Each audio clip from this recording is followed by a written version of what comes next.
Hi guys, welcome back to Clockwork Noodles. I'm back again. We're breaking down more anime. This is the channel where Becca just talks about anything that she likes, and that's mainly anime or ramen. We don't have What's in a Design going up this week, as the final episode has indeed gone up. So if you have missed that, go ahead and check out that video. That is Lucifer from Obey Me, and I had a great deal of fun breaking that one down, so it'll be interesting to see what you guys think of that. We do have a Discord channel for you to get a notification whenever a video goes up on the channel. It's your perfect place to lurk and just get notified whenever stuff goes up. Do make sure you guys are subscribed to the channel so you are part of the fun. There are some fun videos planned for this month. I've got 2 different ones which take a different format, which I think you guys might like. So make sure you guys stay tuned for this one. Hello and welcome back to Dr. Stone. We are here for episode 4 of Stone Wars. If you have only just found me, I am breaking down the 2nd season of Dr. Stone because I absolutely love Dr. Stone. You may have also realised that the videos for Dr. Stone and Promised Neverland have switched over just because Dr. Stone is easier to get hold of. So I generally like to talk about that one first.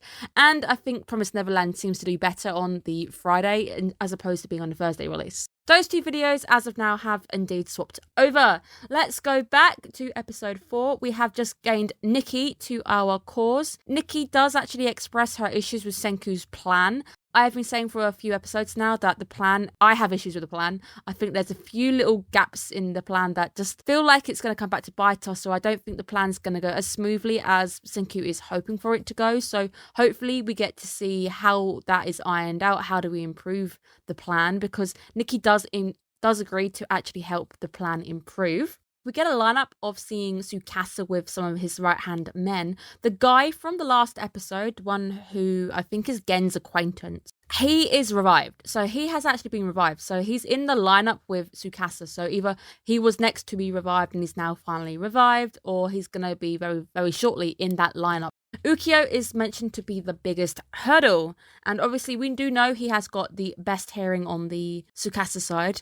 I also had a stab in the dark to think why he would be the biggest hurdle, and it is down to that hearing, because obviously Senku's plan is to try and fool people into believing Lillian is indeed alive and kicking, and the US is back from its stone period. However, this guy has got such good hearing, he's going to be able to hear through the plan and see that it's actually Gen, not Lillian. I do like that Taiju is trying to be as helpful as he can by saying, why don't we just not play it over and over, and we can do something whilst Ukyo isn't watching. Will be interesting to see if they've taken that measure, but with how things go this episode, I don't think there's enough time to put the original plan into action. So it might be possible that something else is going on now, that they are actually taking that route to try doing something whilst Ukyo is a little bit preoccupied.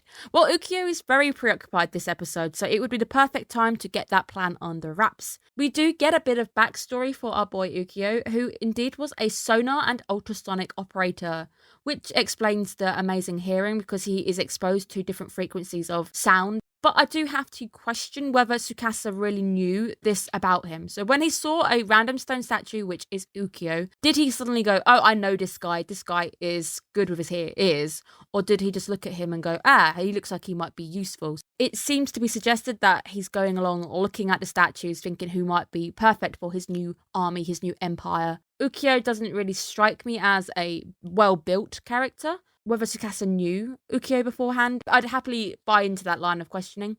We go back to Chrome, Magma versus Ukyo, where we kind of come back on Magma screaming that Chrome is dead, which completely threw us for a bit of a fake turn because we do see him kind of white as a feather holding this bird in his hands, but he's not actually dead. However, his nuts this episode get a very, very close call to death. Magma says that he's worked out Ukyo's positioning, and Magma ends up charging off. Chrome has worked out Ukyo is swapping his positions around. So he has worked out from the way that Ukyo is firing, that Ukyo is different angles to try and trick him and hide his location. Therefore, he's actually able to work out. Ukyo is actually quite a great thinker, so he's actually got quite a good head on his shoulders, and he's using the smoke to his advantage. So the smoke initially was to try and help Magma and Chrome to the advantage. However, Ukyo is now using this to his advantage, and he actually manages to lure Magma into a bit of a trap. Chrome is able to use science, which is great to see him putting science into action, and he tries to work out exactly why Ukyo is actually missing every shot,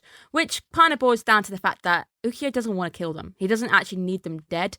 We actually see Chrome pulling a white flag And that leads to perhaps the most scariest jump scare from probably Dr. Stone. Dr. Stone's not exactly the anime which does jump scares, but that Ukyo jump scare where he just appears behind a fog behind Chrome, who's holding that white flag, and then it just cuts to black. I like that. I really like that jump scare, and it's going to be one of my favourite jump scares because it's just actually quite spooky, just because obviously he's got that cap on, so you can't see his face, and he looks so serious, and he's holding that bow, and it's like, whoa, there he is. He's right there.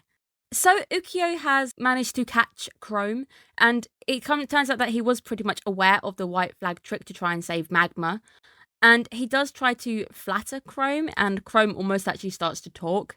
And that is our ticket to ending up behind enemy lines. So we have our hostage from Team Science now on Tsukasa's Empire side. Also interesting to note that both sides now have a hostage. So Homura is the hostage at the Kingdom of Science. Tsukasa obviously has Chrome. Chrome immediately just blurting out that he is a scientist. And that then cuts across to a Kinro appreciation post. We didn't get a Kinro appreciation post last week just because he didn't really appear last week. So we're having one now, because you guys know he is my favourite character, so we'll appreciate Kinro for a moment. Kinro indeed spots Magma returning, who is bearing some very, very bad news. And I do like the fact that Senku uses the megaphone to kind of calm down our dear lioness. That was quite funny. That was really, really funny. I like that. So this week we are finding out as the exact meaning behind the words full assault. We also get to see Homura in her little jail cell eating some ramen. To be fair, she probably has the best life. She's probably warm inside the little house. Nice and warm, away from the elements and eating ramen. What more could you probably ask for right now? Because I doubt Senku's really trying to push her for any information. This week, we are going to be moving the entire village to camp nearer to Tsukasa. So we need to move locations, and to move locations and bring all of Senku's equipment with him, we need some wheels. So let's try and build a car. Well, it's a car, but it does turn out to be more like a steam train at the end. But we do get a really, really nice flashback to a sequence we didn't really get to see, where our guys were collecting honeycomb for the plastic endeavour. And Kinro not quite looking his best here, but a nice little kind of flashback, a little way of getting some more information between our characters and what they've been up to. We get to see a water wheel lathe, and we also get to see the lost wax art. People will carve items into wax, and then you put them in a mold, and then you end up pouring the metal on top to create your parts. This is lost wax. This is actually a art that I want to learn myself. So you guys know I am a cosplayer who does a lot of different kind of skills, so I like to pride myself in trying everything. I have been looking at the idea of lost wax to try and make more metal parts, more jewelry type things. It's something I really want to learn how to do. Seeing the lost wax used here was fantastic. We then get our very funny little moment where Senku thinks Chrome's just going to be fine. He's just a normal villager. They're not going to really try and do anything. He'll be fine as long as he keeps his mouth shut. However, this is Chrome. We've already seen the guy almost blurt everything out because of a little bit of flattery from Ukyo. And he basically came straight forward to Tsukasa and called himself a scientist. Yeah, this is Chrome. We are absolutely doomed, guys. Chrome tells Tsukasa that he wants to teach him a lesson, and he wants to make the science killer understand why science is amazing. Kind of getting the wrong idea there. You don't exactly know why Tsukasa has an issue with science, my boy. Chrome is indeed doomed and very, very stupid, and ends up dangling nicely over a waterfall. I do like this waterfall sequence. I like the way that we start building tension as well. I think this scene is handled very, very nicely. Tsukasa tells Chrome exactly what part of science he doesn't want. So we already know that Tsukasa's not 100% against science. We've also seen that he's got quite the scientific brain. He's very, very smart. He's shown to be the perfect counterpart to Senku. Again, he even says, I'm using fire, I'm using tools, that is science. Kind of. Gives Chrome the backstory to why he doesn't want a repeat. Weapons of science and wars, everything, that all the negativity stuff that comes out of the idea of science is what he's trying to prevent. He starts to pitch Senku as the bad guy for trying to tarnish this perfect, purified paradise. And then he offers to let Chrome join them. So if you join us, for Senku's head, you get to perform some little science tricks to keep you happy. And again, we'll keep you safe. However, this is Chrome we're talking about. As much as he is an idiot, he isn't exactly about to betray everybody. He is a loyal guy to the end. He drops the base, and he drops and falls straight down the waterfall.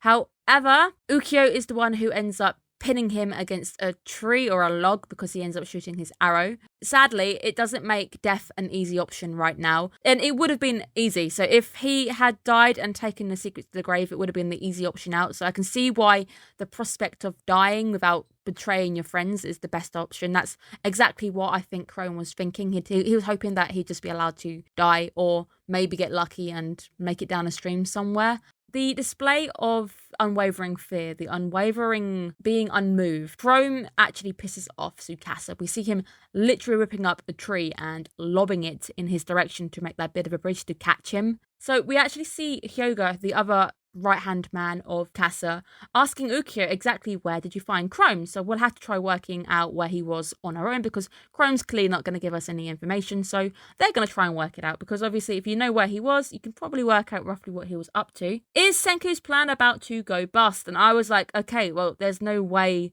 we can get out of this. Is either Chrome's got to try and stop them talking about it and try and distract them, or Ukiyo's about to come out and say everything, because Ukiyo knows that these guys were up to something that night at the graveyard. And now this is our big twist of the episode. To Chrome's surprise, to my surprise, to probably everybody's disbelief, Ukiyo lies straight up to Tsukasa. He tells him that he was looking for nitric acid, and that leads us to start questioning what is Ukiyo's goal. So I have a few things which I think might be Ukiyo's goal. Number one, he is trying to gain trust from Chrome. So there's a possibility that they might try and collect Chrome from his log. And obviously he's going to try and gain the trust of Chrome, then to deceive him later. So there is a possibility he's doing that on purpose because only Chrome right now knows that Ukiyo has lied. Nobody else suspects Ukiyo. Number two, like Chrome thinks, maybe he's trying to start a revolution. Maybe he is all in favor of a revolution. Number three, he is secretly actually a science lover. He actually likes science. Bear in mind, his job was sonar. So either he liked his job or he somehow ended up in that job for some reason. Sonar is a science. The idea of ultrasonic waves and scanning ocean beds with sonar to get those maps to find out what's going on and finding wrecks, that is science. So there is a possibility that he has studied his way up there and he actually likes science. So that could be an option. Four, there is another reason we're not quite aware of just yet. So those are my little stabs in the dark. Bear in mind, I have also mentioned in his breakdown that he wears yellow. Yellow isn't a bad colour. Whenever you see yellow, generally it's carefree, it's fresh, it's childish, it's fun. It's a good colour. And those turquoise eyes, if they were green, I could basically go, okay, yeah, he's probably going to be deceitful. But they're not. They are turquoise and they're a very, very beautiful colour. That can mean the cold, calm, calculated sniper that we've seen him be, or it can mean that he's actually quite a lonely, quite a sad character. So whether they lean into the colour meaning on that is going to be interesting. Senku 1 is now ready, leading to some amazing cool little visuals. They portray it as a steam engine, so it's not really a car engine, it's more like a steam engine. Seeing Gen in a bowler hat is absolutely priceless. And another Kinro appreciation post. We technically didn't get one last week because he didn't appear, so this is making up for that. He looks absolutely amazing in a bowler hat. I love it. Although I don't know if Magma might have just topped Kinro. He looks like he's just jumped out of a western or he looks like a boss, like a gang boss, a proper gang boss, like Peaky Blinders kind of style. I'd watch that. I'd happily watch Magma being the leader of that. So we're going to steam engine our way to the Tsukasa Empire. Are you going to be building the rest of the train, Senku? You've only got an engine right now because we need to move all your stuff, right? So that leads us to my conclusion. I've really enjoyed this week's episode. I like the little twist we've had, so it keeps things fresh. I was wondering if things were going to go a bit too smooth or what not going to work out with Senku's plan. I think that plan's not really going to come into fruition as much because things are going wrong. And I think things might be moving a little bit too quickly now. And if Senku is moving, he's so busy preoccupied with moving and making a car, him and Gen aren't going to be able to talk to any of the people on the other side. Whether Team Yuzuju and Nikki are able to start converting people with Ukiyo's back turned because he's too preoccupied with Chrome right now is going to be interesting to see if they're pulling their weight and we're going to have some secret dissenters amongst the group already. That'll be interesting to see. I'm very interested to see that. I wasn't expecting Ukiyo to turn around and lie to Tsukasa. Again, I've labelled 4 different reasons why he might. And one of those, again, doesn't mean he's against Tsukasa. It might just be the fact that he's really trying to play Chrome, and he's going to try and get him on side so he can get information from him, which will then benefit Tsukasa in the long run. So going to be interesting to see which of those options it really is. I can't wait. The fun is starting to begin. And what's going to happen to Homura? Are we going to leave her all on her own as we move towards Tsukasa Empire? So join me again next week, guys, for another steamy episode. And I will see you again next week. Make sure you guys are staying safe and enjoying Dr. Stone. Have a good one, guys. Bye-bye.